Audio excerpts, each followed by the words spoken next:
Good afternoon, all.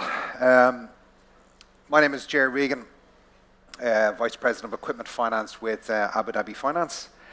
Firstly, I'd like to thank Stephen for the invitation to speak with you today and ITP Media in this inaugural Fleet Finance Conference, our Fleet Conference.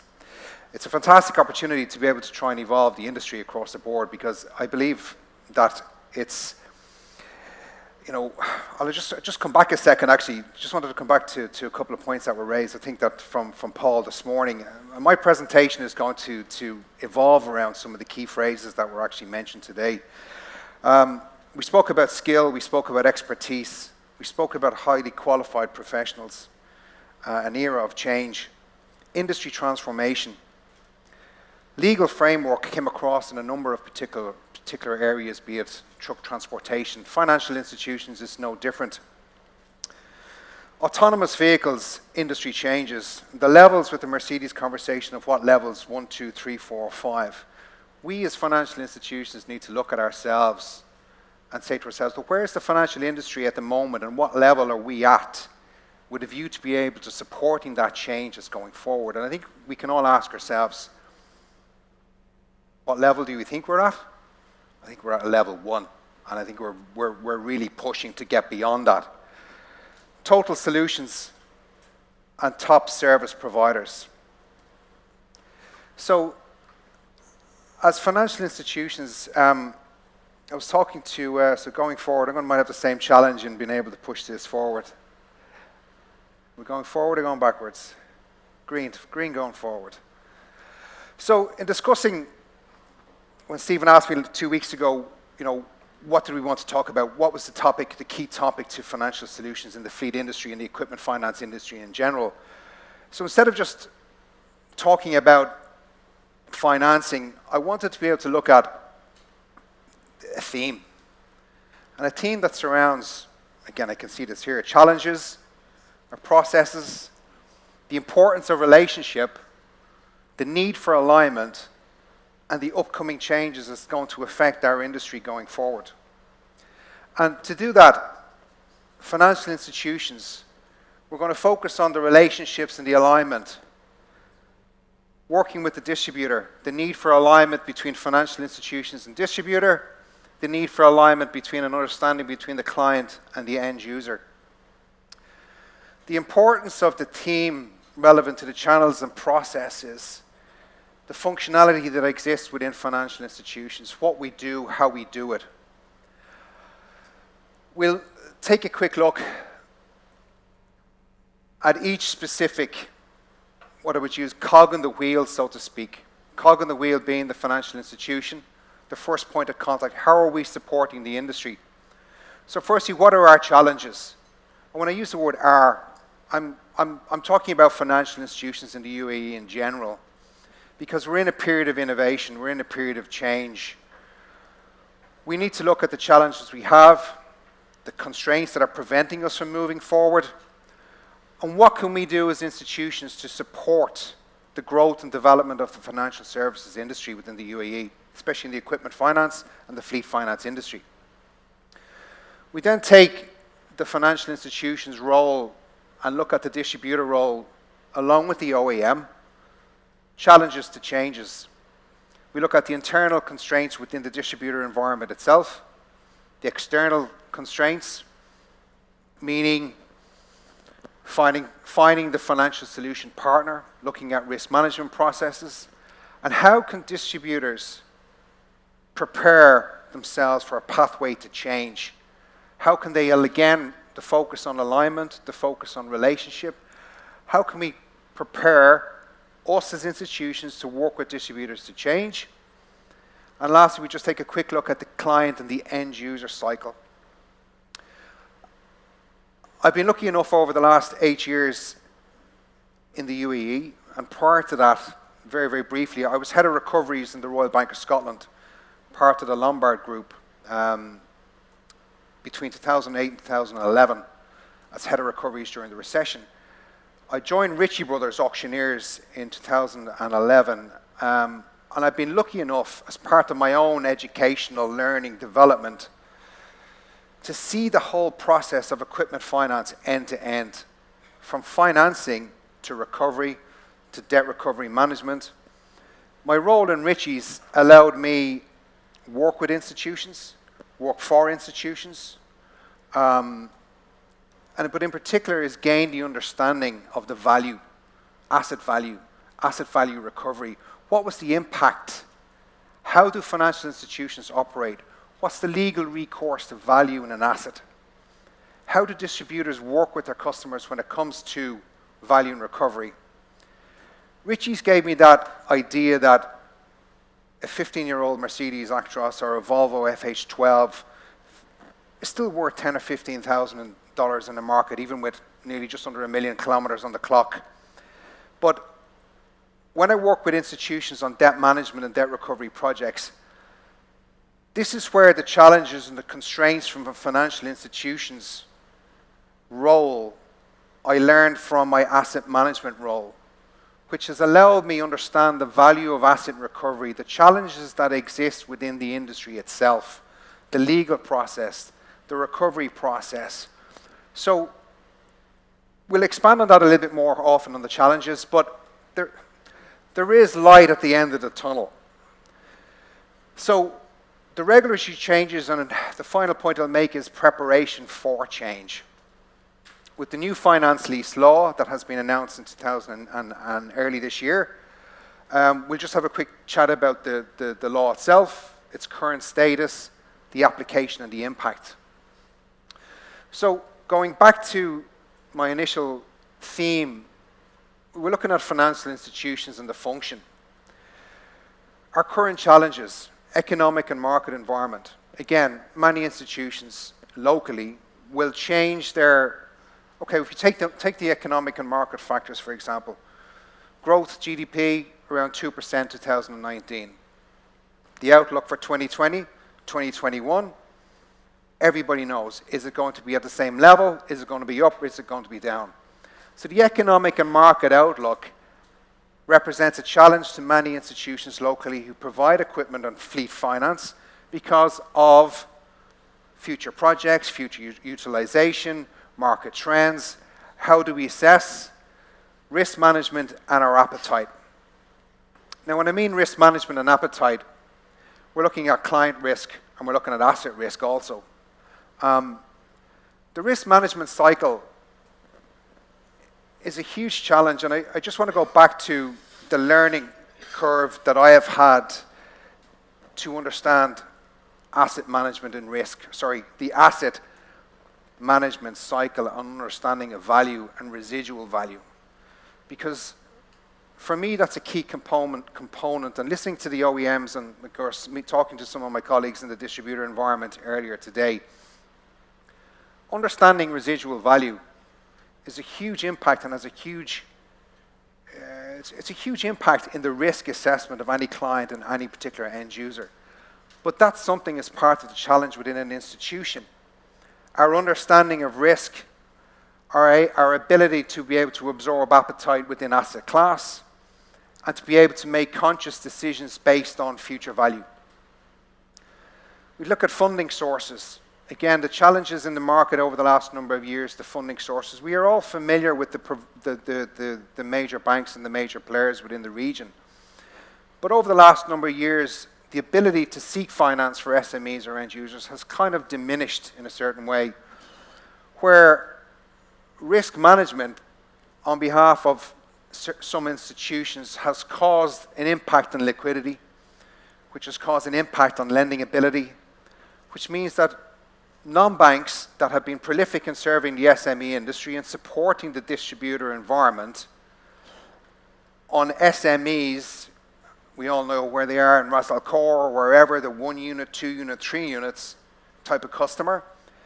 There's a number of risk management challenges that are portrayed for a number of institutions have resulted in them no longer being active in the industry, which has resulted in limited providers, limited sources of funding other than the main institutions. And if the main institutions have actually pulled back from certain appetite, then the source of funding dries up. Regulatory and legal. The challenge in regulatory legal is the ownership, the mortgage with a loan syndrome. I'm going to touch more on that when I talk about the regulatory changes, but this has a massive impact and challenge on asset class and asset class selectivity. When we talk about trucks, we talk about construction equipment, it's fine, it's registered, it's RTA, it's mortgageable.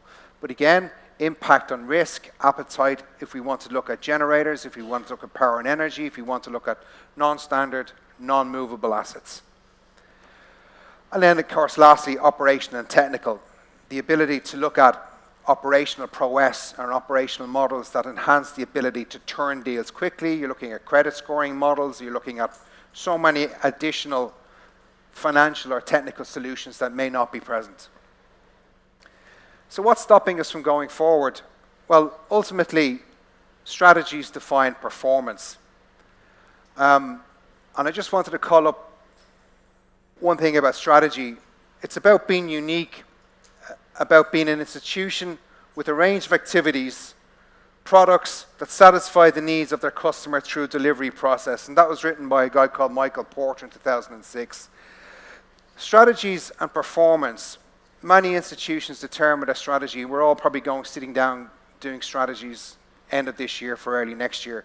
The continuous changes of strategies against performance year on year, when institutions maybe sit down to say, yes, we're focused on this industry, or we're focused on delivery on fleet finance next year, but suddenly, based on book performance, based on residual debt, based on default rates, suddenly the 12 months later, that performance levels have decreased.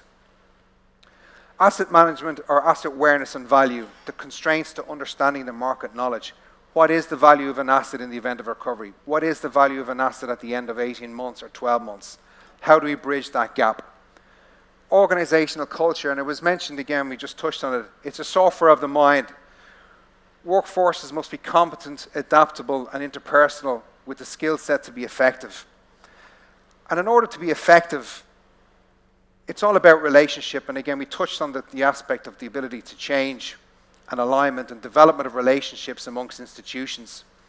How we work with the distributor directly, how we impact our own self-knowledge and our own self-awareness by working closely and in parallel with the distributor and the customer, of course. But what is ultimately our role? Well, our role really is to align ourselves within the distributor and OEM environment. That's one of the core advantages, to be able to be visible, active. What I find in the market at the moment is that many institutions are more or less sitting back. We wait for the deal to happen. We have relationship managers that are not active and visibly active within the distributor environment. Creative and flexibility. The inability to be creative on deal structure. Stuck at the 10% down, 48 months, 36 months. The ability to look at balloon payments. The ability to assess asset value and be creative with our pricing and be creative with our deal structures. And that has a massive impact on being able to be flexible. And lastly, communication. Using communication as a tool to bridge the alignment between financial institutions, the communication gap that exists where the need for distributor and OEM to push. We need to push. I need to be pushed. Distributors need to push me and other institutions in a way that you need to be able to try and get out of them what we can, which is a financial services model. So, distributor and OEM challenges to changes. We just touched on some of them earlier on today, but again, from a distributor perspective, we have their OEM commitments on wholesale year on year. The client expectation. What's the clients are looking for? They want to have that relationship and maintain the relationship with the dealer or the distributor. The third one, on-book financing, was a term I heard 7 or 8 years ago when I came here initially. And I'm still today working with many distributors locally to try and alleviate what I consider this to be a massive, massive problem. It's massive hardship. Now, it goes back to, again, to the role of the financial institution, where how can we intercept the current role that the distributor is currently undertaking on their own book? How can we be flexible enough to be able to demand that business?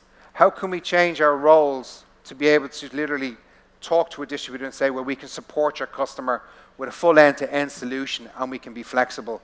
At the end of the day, financial literacy and risk management is not the responsibility of the distributor.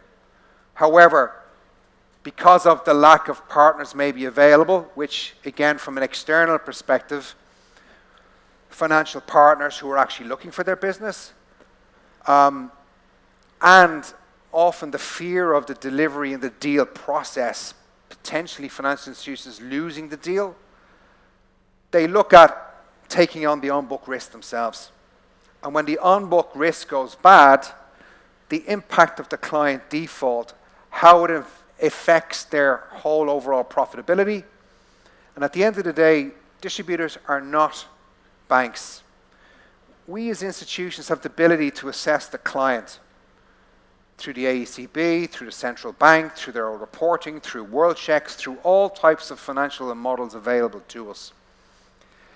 The internal and external challenge for a distributor, again, relation to financial literacy, the risk, impact of default. Going forward and generating alignments and relationships, I should have said this earlier, this is not going to happen today. What I'm trying to say is that with the impact of change, with the impact of the industry involvement over the next number of years, these are key components and key areas where the impact of change for a distributor in relation to generating and the role of network relationships, which a gentleman called Michael Peng wrote about, who is very much prominent in business strategy. He said, networking and relationships are a valuable tool to overcome any deficiencies within an economic environment, and strategies must originate through loyal networks. The loyal networks are institutional based. Loyal networks originate from financial partnerships. There are very, very strong banks in this region. Again, I'm not speaking for the banks themselves, but it's up to us, I use the word us as a group, as that triangle between the distributor, financier, and end user, to put ourselves in that position and the impact of change. Captive presence is the next thing I just wanted to add to the impact of change, where I know over the years captives in the industrial sector, in the transportation, the heavy equipment industry, they've come and gone. They've been here, tried, and left. And ultimately, you might say why or what was the reasoning for that? Captive presence is a huge thing for me, and I work with many captives in the AWP industry in particular. But it's captives that drive the business. You're captive in your region, in your jurisdiction, that drives the business. If it fails, that's the difference and that's the challenge between the network, the relationship between the institution and the actual captive itself, and how they actually work with the dealer and the distributor to derive that business. So strategies must originate through loyal networks. Distributors must, I believe, and should use financial institutions to be able to start driving their business and create alignments going forward. From a customer and a client managed perspective, how do we align ourselves better with the client needs? Well, currently, client needs, when I sit down again with I've met many customers, many distributors, I've sat with them. Customers want to protect their lines of credit. They don't want to upset the current funding arrangements that they have with their existing funders. So they turn to you, Mr. Distributor and Mr. OEM, to help. They trust in a distributor relationship. However, that trust is built on it's built on years and years of trust and serviceability that they've got from the relationship over a number of years. There's a fear of often taking that trust away from the distributor in entering into a third party. Okay. Flexibility, payment options, full solutions, trucks and trailers, looking for a full solution package. Distributors can support that function. The efficiency and turnaround times, often distributors can work to support that function. The impact on decision making. We spoke about the impact of financing, 2020 moving into 2021, the impact of the market, cash flows, driver costs, engine, T4, Tier 4, Tier 5 impact costs, diesel and fuel, interest, age fleet, equity release, funder appetite, and the impact post-2020. The need to change financial information, financial symmetry. Talk to specialist funders. Talk to your manufacturer. Talk to your dealer. Talk to me. We can look at equity release. We can look at age fleet. We can look at means of disposal of generating equity in the old to finance the new. Value your asset base. Look at asset remarketing channels. Generate the equity to move forward. Now, we understand I'm a little bit pushed for time, but I just want to touch on the preparation for change on a very, very important issue of the finance lease law. This has a huge and will have a huge impact on the industry in the next year and a half to 2 years. The law itself came into effect in January 2019.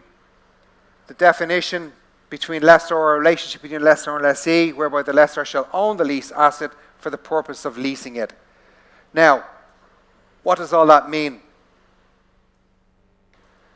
Well, while the law has been announced, it's currently still going through the regulatory change process. It's still going through the regulatory joining of arms between the Emirates Development Bank, the government, and the RTA.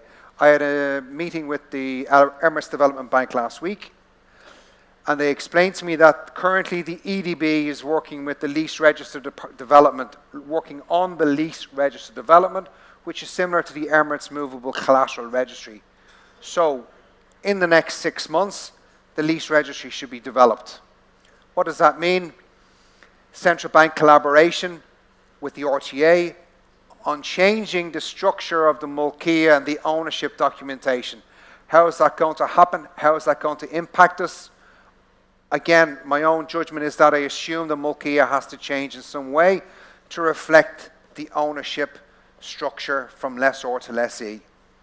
How it affects us as institutions, as funders, regulation and licensing remains to be seen what the central bank does. I'm sure there's going to be new regulations applied against the provision of finance lease. What will be the outcome? We're going to have to look at our risk policies. We're going to have to enhance ourselves towards more asset management, operational change, financial technology, but most importantly, the potential of new market entrants and opening the doors to greater funding opportunities for the industry is there within the next 2 or 3 years, I suppose in the next 2 years, because the protection of the lease law gives institutions ownership rights. Remains to be seen how the definition and the actual activity takes place, but at least gives us the opportunity to be working with the distributor OEM, flexible, working with the use of residual value, enhancing deal structures. I think somebody mentioned earlier on was looking at a term of a lease for 3 or 4 years, looking at an RV, refinancing that lease back out, keeping the total cost of ownership low, keeping the EMI low, flexibility. Finance partner, developments and captives. There's to be a greater role on the captive, a greater role on the OEM to enhance their presence within the region. And most importantly, training and development. The impact on the market, growth in the used equipment market, protection of brand value for second-hand equipment, and a huge importance and reliance on value and remarketing channels.